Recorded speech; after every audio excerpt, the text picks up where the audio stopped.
Hi ಎಲ್ಲರಿಗೂ ನಮಸ್ತೆ. ನೀವು ನೋಡ್ತಾ ಇದ್ದೀರಾ ರತ್ನಂ ಯೂಟ್ಯೂಬ್ ಚಾನಲ್. ನಾನಿವತ್ತು ಹೊಸ ರೆಸಿಪಿಯೊಂದಿಗೆ ಬಂದಿದ್ದೀನಿ.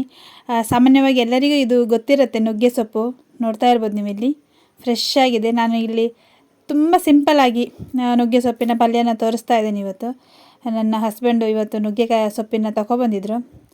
ಅಂದರೆ ನಮ್ಮನೇಲಿ ಇಲ್ಲ, ಇದು ಬೇರೆ ಕಡೆಯಿಂದ ತೊಗೊಬಂದಿದ್ರು. ತುಂಬ ಫ್ರೆಶ್ ಇದೆ, ಹಾಗೆ ತುಂಬ ಎಳೆಯದು, ಇದು ತುಂಬ ಎಳೆಯದು. ನೋಡಿ, ಇದರಿಂದ ಎಲೆಗಳನ್ನೆಲ್ಲ ನೀಟಾಗಿ ಬಿಡಿಸ್ಕೊಳ್ಬೇಕು ನಾವು ಇದನ್ನು. ಹಾಗೆ ಇದು ನಮ್ಮ ದೇಹಕ್ಕೆ ತುಂಬ ಒಳ್ಳೆಯದು, ಹಾಗೆ ಕಣ್ಣಿಗೆ ಕೂಡ ತುಂಬ ಒಳ್ಳೆಯದು. ನಮ್ಮ ಕಣ್ಣಿನ ದೃಷ್ಟಿಯನ್ನು ಹೆಚ್ಚಿಸ್ತದೆ ಅಂತ ಹೇಳ್ತಾರೆ ಇದನ್ನು. ಹಾಗೆ ನಾನಿಲ್ಲಿ ಸಿಂಪಲ್ಲಾಗಿ ತೋರಿಸ್ತಾ ಇದ್ದೀನಿ. ಹಾಗೆ ಇದ್ರದ್ದು ಸಾಂಬಾರು ಕೂಡ ಮಾಡ್ತಾರೆ. ಸಾಂಬಾರು ಕೂಡ ನಾನು ನೆಕ್ಸ್ಟ್ ವಿಡಿಯೋದಲ್ಲಿ ತೋರಿಸ್ತೀನಿ. ಈಗ ಪಲ್ಯದ ವಿಡಿಯೋ ತೋರಿಸ್ತಾ ಇದ್ದೀನಿ. ಪೂರ್ತಿ ವಿಡಿಯೋ ನೋಡಿ ಬನ್ನಿ ಪ್ಲೀಸ್.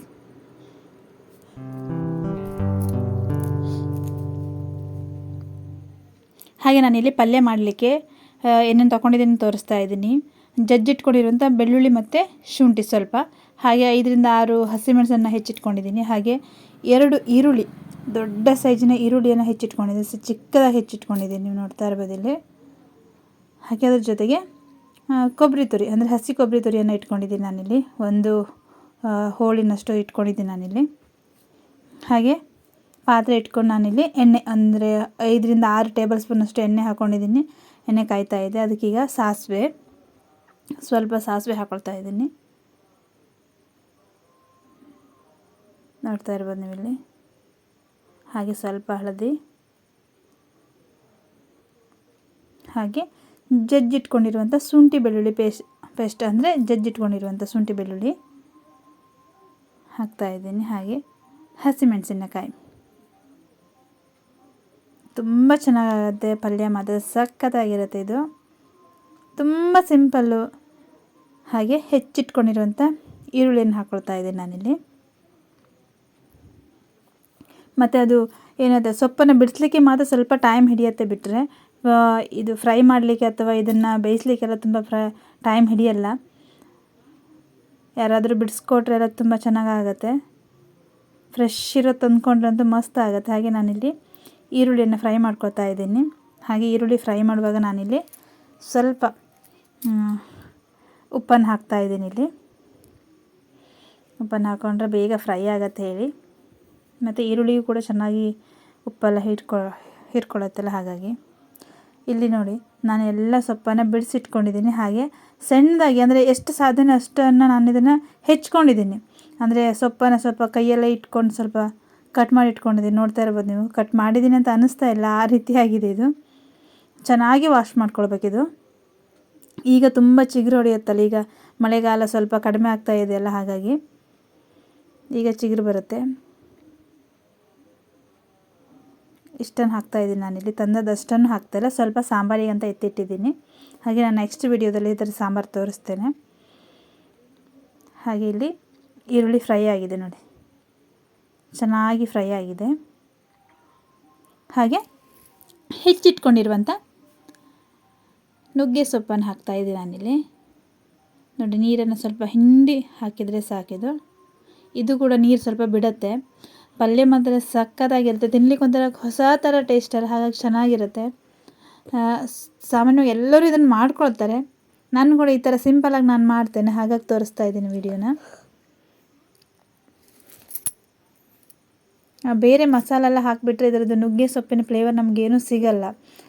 ನಾನು ಹೇಳೋದಿಷ್ಟೇ, ಅಂದರೆ ನ್ಯಾಚುರಲ್ ಆಗಿ ನಾವು ತಿಂದರೆ, ಅಂದರೆ ಅದರದ್ದು ಏನಿದೆ ಅದೇ ಥರನೇ ನಾವು ತಿಂದರೆ ಸಖತ್ತಾಗಿರುತ್ತೆ. ನಮ್ಗೆ ಅದರದ್ದೆಲ್ಲ ಪೌಷ್ಟಿಕಾಂಶ ನಮ್ಮ ದೇಹಕ್ಕೆ ಹೋಗುತ್ತಲ್ಲ, ಹಾಗಾಗಿ ಎಲ್ಲ ಬೇರೆ ಮಸಾಲೆಗಳನ್ನು ಹಾಕಿಬಿಟ್ರೆ ಅದರ ಟೇಸ್ಟ್ ಚೇಂಜ್ ಆಗಿಬಿಡುತ್ತೆ. ನುಗ್ಗೆ ಸೊಪ್ಪಿನ ಟೇಸ್ಟ್ ಚೇಂಜ್ ಆಗುತ್ತೆ. ಇದು ನಿಜವಾಗ್ಲೂ ನುಗ್ಗೆ ಸೊಪ್ಪೇ ತಿಂದಂಗೆ ಅಂತ ಅನಿಸುತ್ತೆ, ಯಾವ ರೀತಿ ಇರುತ್ತಲ್ಲ, ಅದು ತುಂಬ ಚೆನ್ನಾಗಿರುತ್ತೆ ತಿನ್ನಲಿಕ್ಕೂ ಕೂಡ. ಅದಕ್ಕೋಸ್ಕರ ನಾನು ಈ ಥರ ತೋರಿಸ್ತಾ ಇದ್ದೀನಿ. ಏನು ಮಸಾಲಾನ ಬಳಸ್ತಾ ಇಲ್ಲ ಇಲ್ಲಿ. ಹಳದಿ ಮತ್ತು ಈರುಳ್ಳಿ, ಹಸಿಮೆಣಸು ಅಷ್ಟೇ ನಾನು ಹಾಕಿದ್ದು ಮಸಾಲದಲ್ಲ, ಅಂದರೆ ಬೇರೆ ಯಾವುದು ಮಸಾಲೆ ಹಾಕ್ತಾಯಿಲ್ಲ. ಹಾಗೆ ಇವು ಚೆನ್ನಾಗಿ ಮಿಕ್ಸ್ ಮಾಡ್ಕೊಂಡು ಒಂದು ಸರಿ ಬೇಯಲಿಕ್ಕೆ ಇಟ್ಟರೆ ಆಯ್ತು. ಇದು ಚೆನ್ನಾಗಿದು ಫ್ರೈ ಆಗಬೇಕು. ಇದರಲ್ಲೇ ನೀರೆಲ್ಲ ಹಾಕ್ಲಿಕ್ಕೆ ಹೋಗಬೇಡಿ, ನೀರು ಕೂಡ ಬಿಡುತ್ತೆ ಇದು.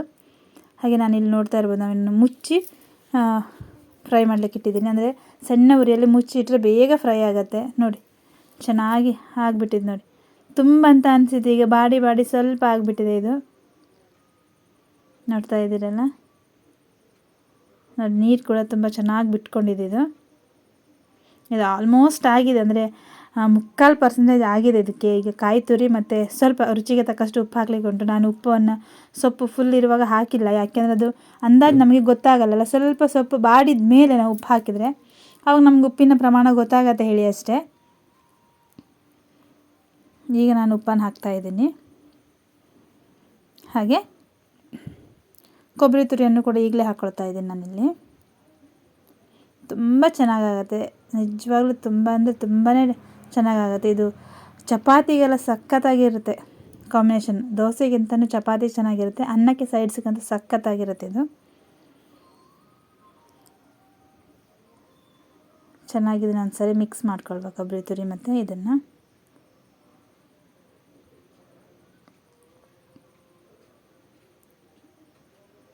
ನೋಡ್ತಾ ಇದ್ದೀರಲ್ಲ, ನೀಟಾಗಿ ಒಂದ್ಸರಿ ಮಿಕ್ಸ್ ಮಾಡಿಕೊಂಡು ಕೊಬ್ಬರಿ ತುರಿ ಎಲ್ಲ ಕಡೆ ಹೀರ್ಕೊಳ್ಬೇಕು. ಮತ್ತು ಯಾಕೆಂದರೆ ಉಪ್ಪು ಕೂಡ ಹಾಕಿದ್ದೀನಿ, ಎಲ್ಲ ಕಡೆ ಅದು ಸ್ಪ್ರೆಡ್ ಆಗಬೇಕು ಹೇಳಿ ಅಷ್ಟೇ. ನಾನಿಲ್ಲಿ ಚೆನ್ನಾಗಿ ಮಿಕ್ಸ್ ಮಾಡಿ ಫ್ರೈ ಮಾಡಿದ್ದೀನಿ ನೋಡಿ, ಆಗಿದೆ. ನುಗ್ಗೆ ಸೊಪ್ಪಿನ ಪಲ್ಯ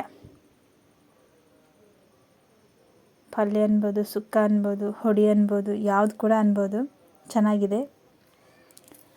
ತುಂಬ ಅಂದರೆ ತುಂಬ ಚೆನ್ನಾಗಿದೆ.